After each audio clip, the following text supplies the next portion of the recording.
On Sports Dream Day is on the air. Seth Harp has handed the microphone over to the people that have sold themselves as worthy hosts. 5 contestants with an opportunity of a lifetime. Be a part of the program by calling 947-0102 and 866-399-0102. Hey, let's get this party started.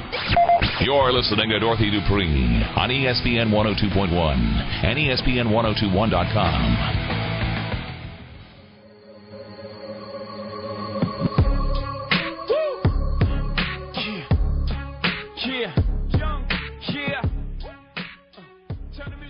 What's up, ESPN 102.1, ESPN1021.com. Happy Friday to you. This is Dorothy DuPree filling in for Seth Harp. Thank goodness, right? I know y'all are tired of that, man. All right, big story in sports today. British Open, by far. Your leader, 10 under, another round bogey-free. Brandt Snedeker, I probably just murdered that guy's last name. He's your leader, 10 under. Second, you have Adam Scott, 9 under. And Tiger Woods, right now, is third, 6 under. So, here's what I'm going to be talking about for my first segment. Got to be college football.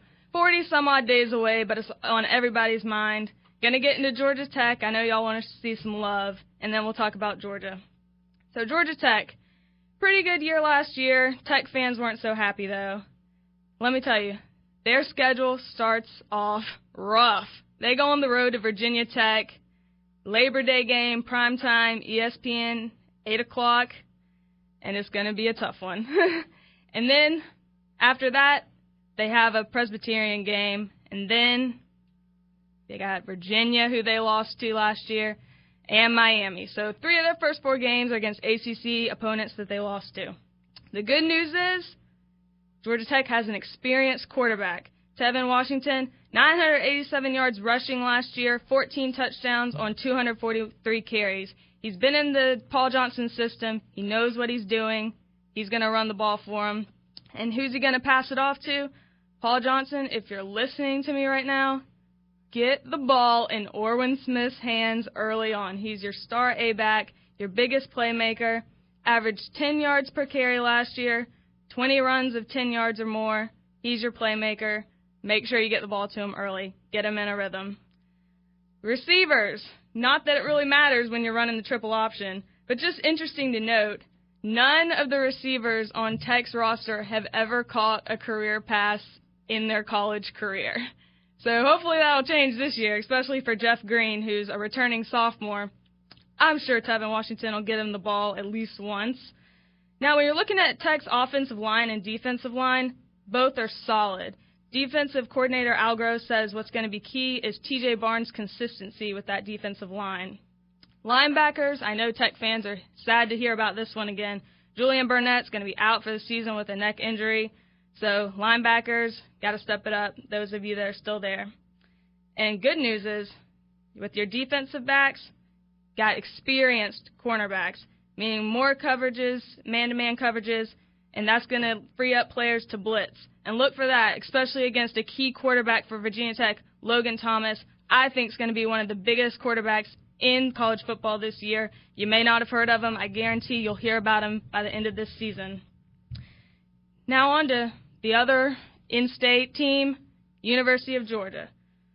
If you're a UGA fan, you know their strength is the pass game. Aaron Murray, 35 touchdowns last year, 3,149 yards. Who does he pass to? I'll tell you. Tavares King and Malcolm Mitchell. These are the 2 key receivers for the Dogs. Tavares King last year, 8 touchdowns, 705 yards, 47 receptions. Malcolm Mitchell, 665 yards, 4 touchdowns, 45 receptions. Now, the big question mark is that running back spot.